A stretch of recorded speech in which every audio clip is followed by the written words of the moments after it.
सो biotic abiotic factors दोनों मिलके बनता है हमारा इकोसिस्टम। सो इसमें नॉन लिविंग थिंग्स की बात करते हैं तो we have soil, water, light, air, minerals. तो all this things comes under non living things. तो लाइट, वाटर, एयर, सॉइल, ये सारे नॉन लिविंग थिंग्स और अबायोटिक फैक्टर्स है, और ये सब बायोटिक फैक्टर्स को कंट्रोल करते हैं। तो ये फूड चेन में सबसे पहले स्टार्ट होता है फ्रॉम सनलाइट। तो what is food chain? Flow of energy in an ecosystem. एक इकोसिस्टम में जो एनर्जी फ्लो होता है और ये जो डायरेक्शन में फ्लो होता है उसे फूड चेन कहते हैं। The sequence of organism through which the energy flow is known as food chain. तो फर्स्ट एग्जांपल आता है सनलाइट, और सनलाइट से एनर्जी जाता है प्लांट्स के अंदर, फिर प्लांट से इंसेक्ट्स लेते हैं और इंसेक्ट्स को जैसे फ्रॉग खाता है और फ्रॉग से जो है वो ईगल में जाता है। तो इस तरह से जो एनर्जी एक्सचेंज हो रहा है from one organism to another organism, this is called as food chain. Yes my dear friends, remember this is called as food chain.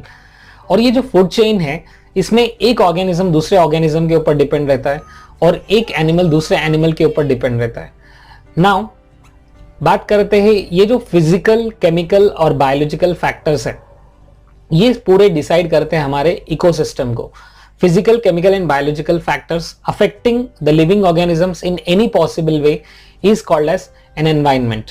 मतलब एनवायरनमेंट मतलब सभी आते हैं, physical like light, temperature, chemical factors, ये सब मिलके एनवायरनमेंट कहते हैं हम लोग।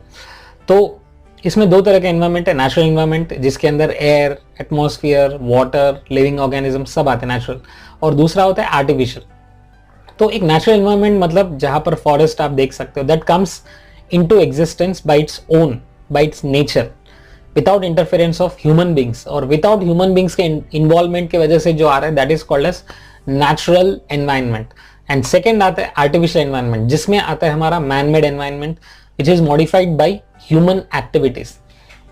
तो ह्यूमन बींग्स अपने एक्टिविटीज के साथ जो बनाए that is called as man made, और we can say artificial ecosystem और आर्टिफिशियल एनवायरनमेंट।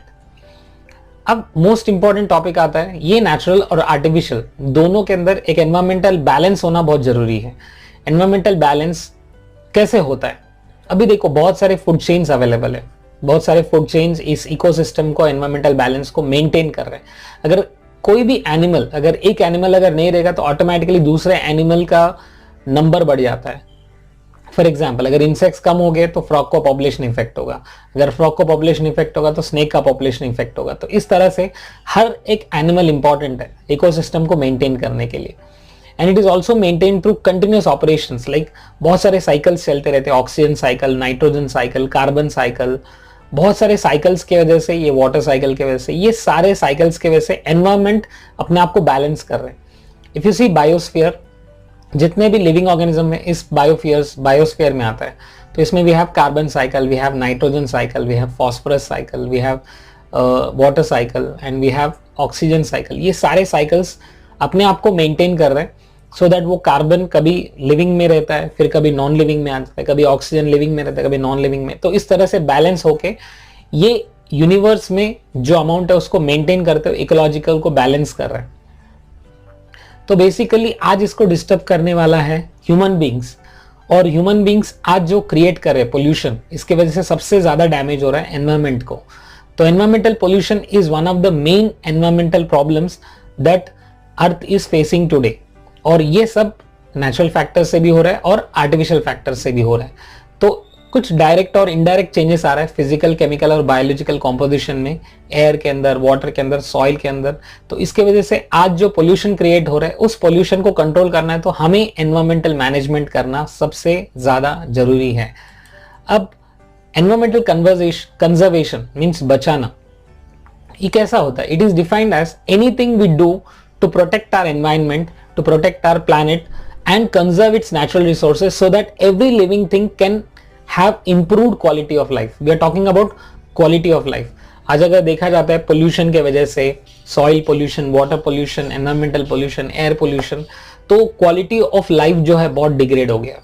तो एनवायरमेंटल कंजर्वेशन उसको कहते हैं to protect our planet, to conserve our resources so that every living being on this earth will have improved life. तो इसके लिए हमें कंजर्वेशन क्या क्या करना है? सबसे पहले कंजर्वेशन ऑफ वाटर। तो it is possible to answer environmental problems only if environmental protection becomes effective public movement. तो बहुत सारे बार क्या होता है कि बहुत सारे रूल्स एंड रेगुलेशंस है, बट अगर पब्लिक अगर उस चीज को फॉलो नहीं कर रहे तो उसे कभी हम लोग इंप्लीमेंट नहीं कर सकते। तो पब्लिक मूवमेंट होना चाहिए and need for environmental conservation. तो एनवायरमेंट को कंजर्व करना, एक नीड क्रिएट करना है सब लोगों के अंदर, और जब तक ये नीड क्रिएट नहीं होगा तब तक एनवायरमेंट को सुधार नहीं सकते हम लोग। तो अगर सजेशंस देखते हैं हम लोग, our suggestions to save our planet earth को कैसे बचाना है, इसे कैसे कंजर्व करना है, तो सबसे पहले we have to conserve energy. We have to grow more trees and we have to recycle the wastage. जो ऑलरेडी बहुत सारे वेस्टेज हम लोगों ने जो जनरेट किया है उसे रिसाइकल करना है, उसे रीयूज करना है, और हमें पॉलीथीन को बैन करना है। और अपार्ट फ्रॉम दैट हमें बहुत ज़्यादा नेचुरल रिसोर्सेज को और रिन्यूएबल रिसोर्सेज को यूज़ करना है। इसके वजह से हम एनवायरमेंट को कंजर्वेशन कर सकते हैं। Conserving more energy, utilising more, growing more trees, recycling the wastage, banning the polythene and the use of renewable sources, इसके वजह से हम कंजर्व कर सकते हैं। और जितने भी ये सोर्सेस है, renewable energy sources like wind energy, geothermal energy, nuclear energy, solar energy, hydro electricity, तो ये सारे यूज करने से एनवायरमेंट को ऑटोमेटिकली हम कंजर्वेशन कर सकते हैं, और ये हमारा सोशल रेस्पॉन्सिबिलिटी है। तो आपको क्वेश्चन आ सकता है कि how do you conserve environment and what is your responsibility. तो इसमें सारे ह्यूमन बींग्स को कुछ एनवायरमेंट को बैलेंस करने के लिए कुछ काम करना पड़ेगा, और हमें हमारा इंप्रूवमेंट, हमारा जो रोल है बहुत इंपॉर्टेंट है इसमें।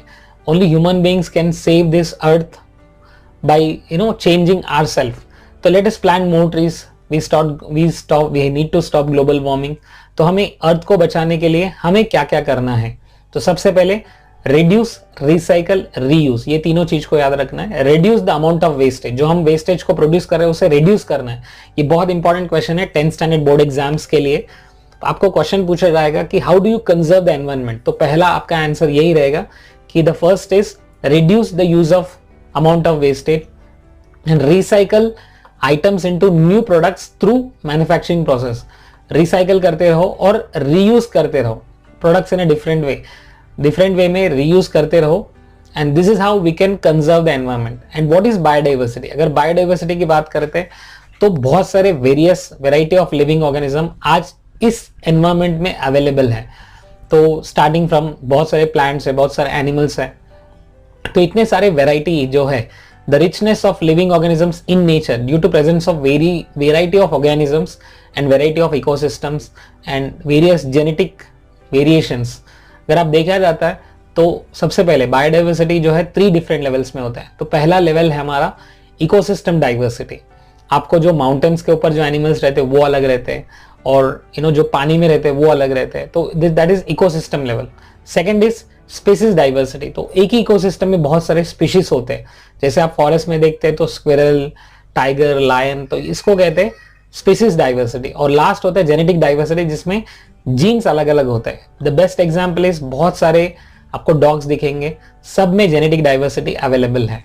सो इसका नोट्स बनाओ, इसका माइंड मैप बनाओ, इसे बार बार रिवाइज करते रहो, so that you can understand this topic very easily. Thank you.